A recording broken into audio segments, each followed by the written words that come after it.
the fact that Coach Prime has had such an impact on not only college football, but football in general by what he brings to the table, not necessarily dealing with the actual game of football, but what he brings to the table as far as his spirituality and as far as his ability to bring together men, young men, granted young men, but Coach Prime brings something special to that table.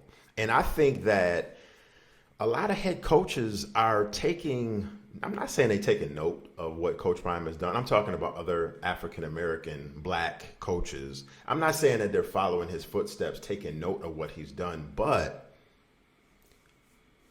I feel that black coaches are really, really bringing something to the table here, whether it be in college football, but now we're seeing it more in the NFL. Thank you for watching the E for One podcast. I'm Anthony AP. Like this video, and it's very important. I would appreciate if you subscribe to the channel. Thank you in advance. Thank you for subscribing. Thank you to all my subscribers right now too. And if you're new to the channel, welcome, welcome. Listen, Antonio Pierce is really looking like he's going to be the Raiders' next head coach. He's going to have that interim label taken off, and he's going to be the permanent coach of the Raiders. I mean, we've already seen Gerard, depending on how you pronounce it, Gerard Mayo, be appointed as the New England Patriots head coach. And DeMeco Ryans, who is the Houston Texans head coach, we've already seen the success that he has worked with the Houston Texans. I mean, not only do the Houston Texans have a rookie black quarterback, but they have a rookie African-American head coach that is having taken them into a deep run into the playoffs in his first year. There's something to be said here for black coaches and them really kicking that door in right now.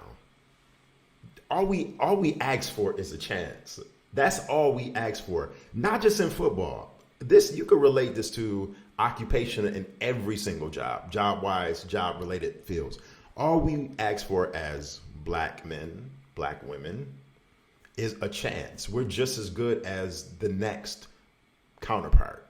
But when we're not given that chance, then we get outcast as being not able to be good enough. We get typecast as being, just someone that could, I'm talking about the coaches here, just someone that's a former player, but they can't really motivate men and put together schemes to X's and O's and plays and things of that nature. Antonio Pierce is proving y'all wrong. DeMeco Ryans is proving y'all wrong. Hopefully, Gerard Mayo will prove y'all wrong. Even though I'm not a Patriots fan, I'm rooting for that man. You know, I'm rooting for anybody that's given the opportunity that came from and worked their way from the ground up and wasn't just handed something. Whether you're black, whether you're white, whether you're Hispanic, it doesn't matter. It's all about opportunity, right? That's what it's all about. So Coach Prime, there was some talk too earlier this week about, which is totally off the wall talk. Coach Prime could possibly be the new coach of, at Alabama. Even Stephen A. Smith said he wanted to see Coach Prime coach Alabama. Yeah, you know what? I did too, but we knew that was not going to happen.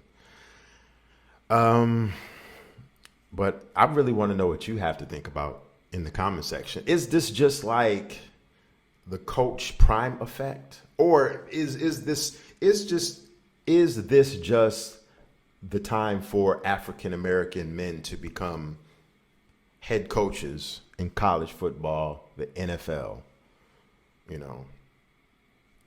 I think it's just finally we're starting to see some equal opportunity situations arise, and that's a good thing. That can only help the sport, because I can't think of the specific numbers off the top of my head. Maybe I need to look it up here. But black players, let's see, ratio of black players